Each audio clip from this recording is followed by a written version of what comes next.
हम लोग डिस्कस करने वाले हैं उत्तर प्रदेश से संबंधित जितनी भी वेटलैंड है हमारी, उन सभी के बारे में आज की क्लास में हम लोग डिस्कस करेंगे अच्छे से, और एक एक फैक्ट को हम लोग तेजी के साथ कवर करेंगे।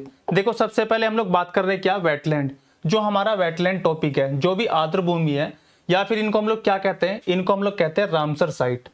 इनको हम लोग क्या कहते हैं, इनको रामसर साइट भी बोलते हैं। जो आपकी Ramsar site, Ramsar site, Ramsar site, इनको हम क्यों बोलते हैं, उन सभी चीजों पर भी हम लोग चर्चा करेंगे। लेकिन इसके साथ साथ आप लोग एक एक पॉइंट को ना नोट करते हुए चलोगे मेरे साथ। अब देखो, आर्द्र भूमि आपकी क्या होती है, आर्द्र भूमियां।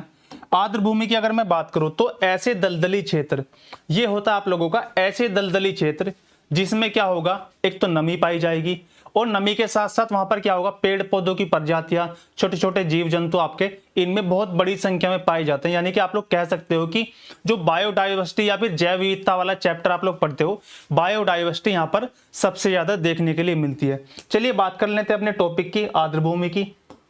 देखो, आर्द्र भूमियां क्या होती है हमारी, नमी या दलदली। इस पॉइंट को आप लोग याद रखोगे। जो नमी या दलदली भूमि, नमी या दलदली भूमि क्षेत्र को क्या कहते हैं हम लोग, आर्द्र भूमि कहते हैं, वेटलैंड कहते हैं, या फिर कहते हैं हम लोग क्या, रामसर साइट। तीनों नाम आप लोगों के लिए बहुत इंपॉर्टेंट है, आर्द्र भूमि, वेटलैंड या फिर रामसर साइट। तो जो भी क्षेत्र आप लोगों का दलदली नमी वाला क्षेत्र होगा, उसको हम लोग वेटलैंड के अंदर काउंट करते हैं। टोटल संख्या इनकी भारत में कितनी है, भारत में कुल, अगर मैं भारत के अंदर बात करूं, भारत के अंदर वैसे तो काफी सारी वेटलैंड है, लेकिन जो रामसर साइट है हमारी टोटल 85, टोटल 85 है। और अभी 10 जुड़ी हैं 2024 के अंदर, 2024 में नई शामिल हुई है 10। इससे पहले कितनी थी, केवल आप लोगों की 75 थी। 10 आर्द्र भूमियां हमारी वर्ष 2024 के अंदर इस लिस्ट में शामिल की गई है। ठीक है, अब आगे आ जाओ, जल्दी से आगे आ जाते हैं अगले पॉइंट पर। जो हमारी आर्द्र भूमि है, आर्द्र भूमि कैसे क्षेत्र है, या तो इनमें पूरी तरीके से पानी भरा हुआ होता है, या तो इनके अंदर पूरी तरीके से पानी भरा हुआ होता है, या फिर क्या होगा, आंशिक रूप से। या तो पानी की मात्रा बहुत अधिक होगी, पूरी तरीके से पानी में डूबे हुए भी हो सकते हैं, या फिर जल की मात्रा इनमें कम भी हो सकती है। वेटलैंड क्या होंगे हमारे, एक विशिष्ट प्रकार का इकोसिस्टम है, पारिस्थितिकी तंत्र है, जहां पर क्या मिलेगी हमें, जो आपकी बायोडाइवर्सिटी है, जैव विविधता। ज्यादातर जो है सबसे अधिक जैव विविधता बायोडाइवर्सिटी के अंदर हम लोगों को कहां पर, जो आपकी यह है आर्द्र भूमि, आर्द्र भूमि के अंदर क्या देखने को मिलती है, बायोडाइवर्सिटी या फिर जैव विविधता। इसके साथ साथ यहाँ पर क्या मिलेगा, ये इसमें क्या हो सकता है आपका, जलीय भी और स्थलीय भी। जलीय और स्थलीय सभी प्रकार के जीव जंतु पाए जाते हैं। कुछ पार्ट होता है स्थल वाला, कुछ होता है जल वाला। हालांकि जरूरी नहीं है कि पूरा का पूरा पार्ट आपका जलीय हो या फिर स्थलीय हो। ठीक है, इस बात को भी आप लोग याद रखोगे। और इसकी वजह से यहाँ पर क्या मिलेगा, जितने भी आपके वन्य प्राणी हैं उनकी प्रजातियां मिलेंगी, वनस्पतियों की प्रजातियां मिलेंगी प्रचुर मात्रा में। ठीक है जी, क्या होगा, जितने भी आपके वन्य प्राणी है, छोटी छोटी प्रजातियां हैं, छोटे छोटे वनस्पति, पेड़ पौधे बहुत बड़ी संख्या में यहाँ पर क्या मिलेंगे, हमको पाए जाएंगे। आगे आ जाओ, अगले पॉइंट की मैं बात करूं आप लोगों से। देखो, ये पॉइंट आप लोगों का क्या, इन्हें रामसर स्थल भी कहा जाता है। क्या कहते हैं हम लोग इनको, इनको हम लोग रामसर स्थल, रामसर स्थल या फिर रामसर साइट, रामसर स्थल या फिर रामसर साइट भी कहा जाता है।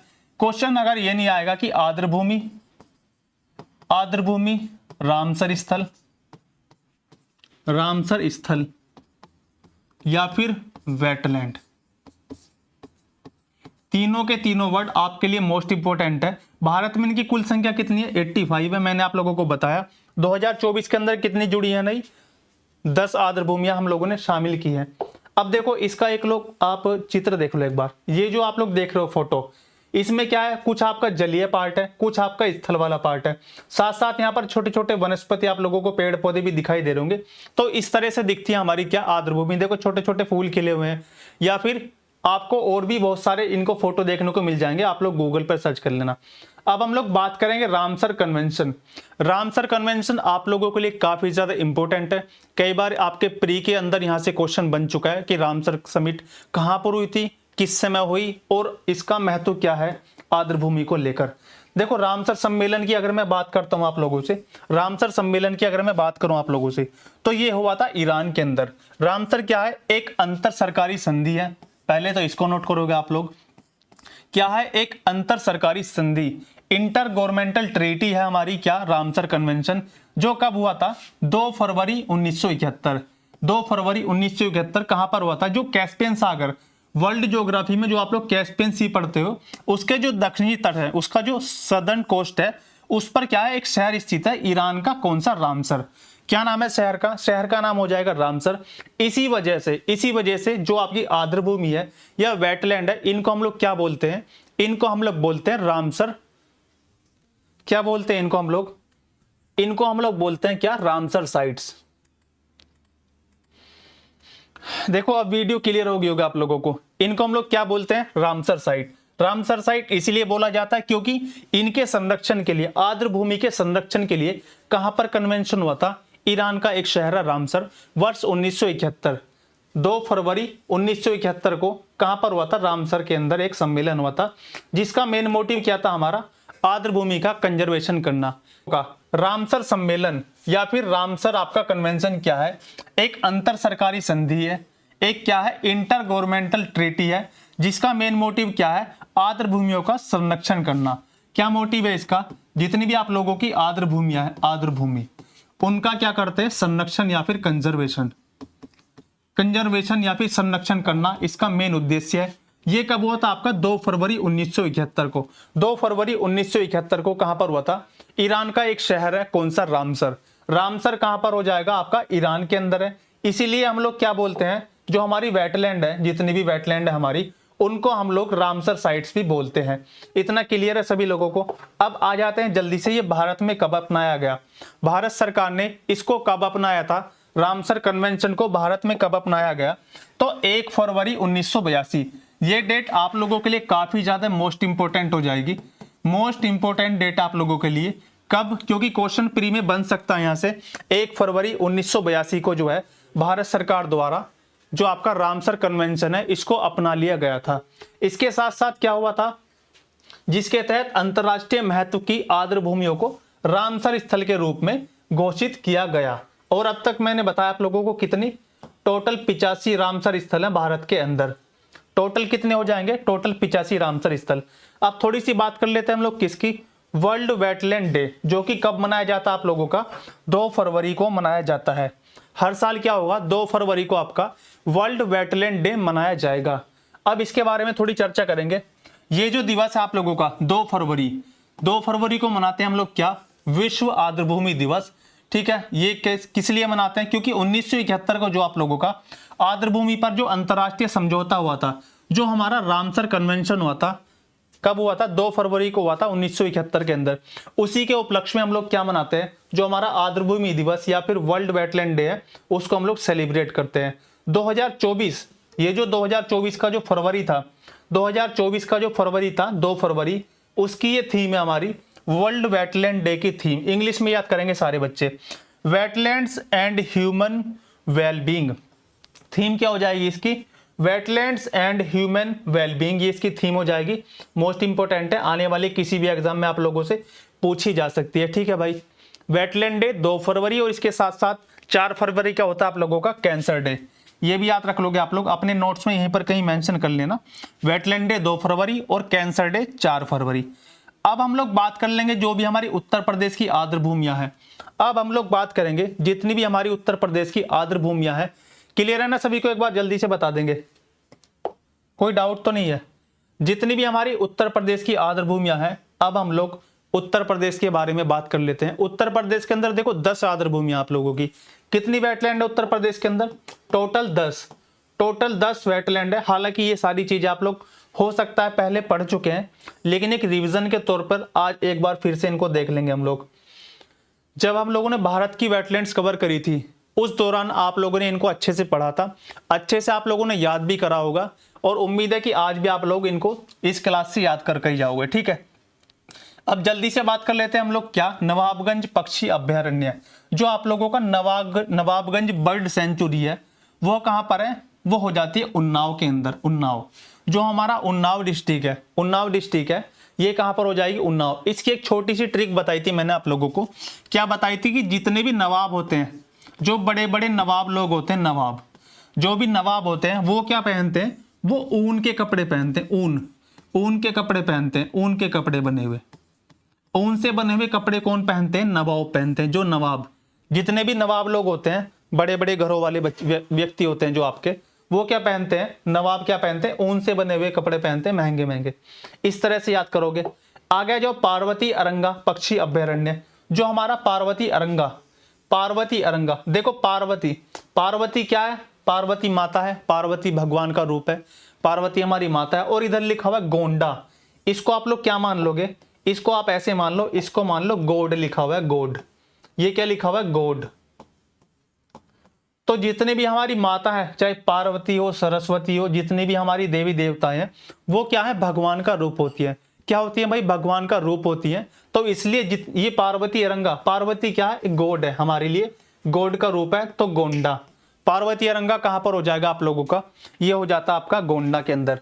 देखो पार्वती को हम लोगों ने क्या माना था, पार्वती क्या, भगवान का रूप है। तो पार्वती भगवान है, भगवान को क्या बोलते हैं, गॉड। तो पार्वती कहां पर हो जाएगा आप लोगों का, गोंडा के अंदर। अब आ जाओ समन, समन जो है आप लोगों का, समन, समन कैसे मिल सकता है, या तो समन आएगा एग्जाम के अंदर, और समन की जगह ना समान भी लिखा हुआ मिल सकता है, समान, समन पक्षी अभयारण्य, या फिर समान बर्ड सेंचुरी। ये कहां पर आप लोगों का, मैनपुरी, मैनपुरी। देखो जब आप लोग घर पे पूरी बनाओगे, ठीक है, क्या बनाओगे, पूरी बनाओगे ना, तो उसके लिए कुछ ना कुछ आप मार्केट से सामान जरूर लेकर आओगे। तो आपके वेटलैंड होगे ना, दलदली क्षेत्र होते हैं, दलदली। देखो मैंने आपको बताया ऊपर, देखो पहले आप लोग इस पिक्चर को देखो, ये वाला आप लोग पिक्चर देखो, देखो ये जो है ना, ये जितना भी एरिया है, ये दलदली क्षेत्र है, इसमें थोड़ा बहुत पानी भरा हुआ है ऊपर तक। ये जो आसपास का क्षेत्र है सारा का सारा, सारा का सारा जो दलदली क्षेत्र आप लोगों के, पानी इसमें, हालांकि आप लोगों को ये वाला पार्ट पानी वाला दिखाई दे रहा है, लेकिन ये सारी ना दलदली भूमि होती है, दलदली भूमि। देखो यहाँ पर फूल भी है, पेड़ पौधे भी है, वनस्पतियां वगैरह है। आप किसी वेटलैंड पे विजिट करना तो आप लोग तुरंत समझ जाओगे, गूगल पे डाल के देखना वेटलैंड्स, इमेज ऑफ वेटलैंड, तो गूगल पे सारी पिक्चर्स आ जाएंगी, आप लोग आराम से देख लेना उनको, ठीक है। दलदली क्षेत्र होते हैं, दलदली, दलदली भूमि होती है, दलदली, दलदल वाले क्षेत्र, दलदल वाले क्षेत्र होते हैं सारे के सारे, दलदल, और इनमें नमी सबसे ज्यादा पाई जाएंगी, सबसे ज्यादा बायोडाइवर्सिटी मिलेंगे आपको इनके अंदर। दलदली भूमि कह सकते हो एक शब्द में आप लोग इसको। आगे आ जाओ जल्दी से, पार्वती गॉड हो गई थी, पार्वती अरंगा गोंडा हो गया हमारा, ठीक है। अब आ जाओ यहां पर समसपुर, पहले समान को देख लेंगे, समन पक्षी अभयारण्य, मैनपुरी। जब आप लोगों को पूरी बनानी होगी तो मार्केट से कुछ ना कुछ सामान जरूर खरीद के लाओगे आप लोग, तो समन कहां पर हो जाएगा, मैनपुरी। अब ये देखो समसपुर रायबरेली, ये मैंने आप लोगों को कल की क्लास में भी कराया था। समसपुर क्या था हमारा, कल की क्लास में हम लोगों ने पढ़ा था, कौन सा टॉपिक के अंदर, आप लोग मुझे बताओगे जल्दी से। समसपुर रायबरेली, देखो समसपुर, समसपुर से हम लोगों ने क्या पढ़ा था, समोसा। समसपुर से हम लोगों ने पढ़ा था क्या, समोसा। समसपुर से हम लोगों ने पढ़ा था कल की क्लास के अंदर समोसा। क्या पढ़ा था भाई, समोसा। ऐसे मान लो ये समोसा है, और ये जो आपका रायबरेली है, रायबरेली, ये आप लोग किसी रैली में गए हो, कहां पर गए हो आप लोग, किसी रैली में गए हो, तो समोसा कहां पर बटेगा, समोसा कहां पर मिलता है, जब आप किसी नेता की रैली में जाते हो, कहां पर जाते हो, किसी नेता की रैली में जाते हो, चुनाव की रैली में, तो जब रैली खत्म हो जाती है, लास्ट में क्या कहते हैं कि भाई आप समोसे खा के जाना, क्या बोलते हैं सारे लोग कि रैली खत्म हो चुकी है, समोसा खा के जाना सभी को। समोसा यानी कि जो समसपुर आप लोगों का, वो कहां पर हो जाएगा, रायबरेली के अंदर हो जाएगा। इस तरीके से, इस ट्रिक से आप लोग इसको याद कर सकते हो। सांडी, सांडी मोस्ट इंपॉर्टेंट है आप लोगों के लिए, इसको जरूर याद करना, सांडी। सांडी देखो, सांडी से बना लो, कोई सांड है, आवारा सांड, कोई पशु ऐसी घूम रहा है, और ये लिखा हुआ है हरदोई, हरदोई को बना लो हर कोई, हर कोई, ऐसे मान लो। कैसे मानोगे, एक सांड है, तो सांड से क्या होगा, हर कोई व्यक्ति बच के चलेगा, सांड से क्या होगा, हर कोई आदमी बच के चलता है, कहीं टक्कर ना मार दे। क्लियर है, इस तरह से याद कर लो। जो सांड है, जो आवारा पशु ऐसी घूमते रहते हैं, सांड होते हैं जो, उनसे क्या होगा, हर कोई ना बच के चलता है। हर कोई से बन गया आप लोगों का हरदोई, हर कोई से बना आप लोगों का क्या, हरदोई। इस तरीके से आप लोग इसको याद कर सकते हो, इसकी कोई अदर ट्रिक नहीं है, ठीक है। आगे चलो जल्दी से आ जाओ, सरसई नावर, सरसई नावर इटावा, जो आपकी झील है सरसई नावर इटावा, सरसई नावर कहां पर हो जाएगी, ये है आप लोगों के इटावा के अंदर, कहां पर हो जाएगी, इटावा के अंदर हो जाएगी। इसको कैसे याद करोगे आप लोग, अब या तो इसको डायरेक्ट कर लेना, इसकी कोई ट्रिक तो बन नहीं पा रही है, सरसाई नावर हो जाएगी आप लोगों की इटावा। फिलहाल आप लोग इसको डायरेक्ट याद कर लो। सुर सरोवर आगरा, ये तो अब तक आप लोगों को याद हो चुका होगा, क्लास के अंदर कई बार हम लोग पढ़ चुके हैं। सुर सरोवर आगरा, सुर सरोवर आगरा, आगरा का जो हमारा ताजमहल है, आगरा का हमारा ताजमहल है, उसके किनारों पर सरोवर है। ठीक है, उसके किनारे पर क्या है, छोटे छोटे सरोवर है। इस तरीके से याद कर लो। तो क्या हो जाएगा, सुर सरोवर जो आएगा आप लोगों का आगरा के अंदर, सुर सरोवर आगरा। और सरसाई नावर इटावा, सरसाई नावर कहां पर हो जाएगा, इटावा के अंदर। ये वाला ऊपरी गंगा ब्रजघाट से नरोरा, नरोरा पड़ता है कहां पर, यूपी के अंदर, नरोरा बुलंदशहर के अंदर। ऊपरी गंगा नदी, हालांकि ये वाला मुझे लगता नहीं आपके एग्जाम में आएगा। ये आप लोगों का ब्रजघाट, जो गंगा का किनारा है, ब्रजघाट। इसके साथ साथ हैदरपुर वेटलैंड, हैदरपुर बिजनौर, हैदरपुर हो जाएगा कहां पर आप लोगों का, बिजनौर के अंदर हो जाएगा। हैदरपुर हो जाएगा आप लोगों का कहां पर, हैदरपुर हो जाएगा आपका, हैदरपुर वेटलैंड हो जाएगी बिजनौर के अंदर। और ये मोस्ट इंपोर्टेंट आप लोगों का, मोस्ट इंपोर्टेंट, कल की क्लास में भी हम लोगों ने इसे पढ़ा था, बखीरा वन्यजीव अभ्यारण्य। बखीरा, बखीरा मतलब बिखेरा। क्या बिखेरा, क्या बिखेरा हम लोगों ने, जो संत लोग हैं, संत, संतों ने ज्ञान बिखेरा। क्या बिखेर दिया भाई, क्या बिखेरा है, संतों ने ज्ञान बिखेर दिया। संत कौन से हैं, संत कबीर। संत कौन से हो जाएंगे आप लोगों के, संत कबीर हो जाएंगे। ठीक है, इस तरीके से आप लोग ये 10 की 10 याद कर सकते हो। कैसे करोगे, संत कहां पर ज्ञान बिखेरते हैं, या फिर ऐसे याद कर लो कि जितने भी संत हैं हमारे, वो क्या करते हैं, ज्ञान की बरसात कर देते हैं। जिस क्षेत्र में जाते हैं उधर ही क्या करते हैं, ज्ञान की बारिश कर देते हैं। ठीक है, तो आज की क्लास में हम लोग इतना ही रखेंगे। ये आपका छोटा सा टॉपिक था वेटलैंड का। हालांकि भारत में कितनी है आप लोग याद रखोगे, 85। टोटल कितनी है हमारी, टोटल 85 वेटलैंड है भारत के अंदर। वेटलैंड डे 2 फरवरी, इसको मोस्ट इंपोर्टेंट याद रखना। 2024 का जो विषय है, इसकी जो थीम है हमारी, वेटलैंड्स एंड ह्यूमन वेलबीइंग, इसको आप लोग याद रखोगे। ठीक है, तो चलिए फिर आज की क्लास में हम लोग इतना ही रखेंगे। मिलते हैं फिर किसी नई क्लास के अंदर। तब तक आप अपना ध्यान रखिएगा और चीज़ों का रिवीजन करते रहिएगा।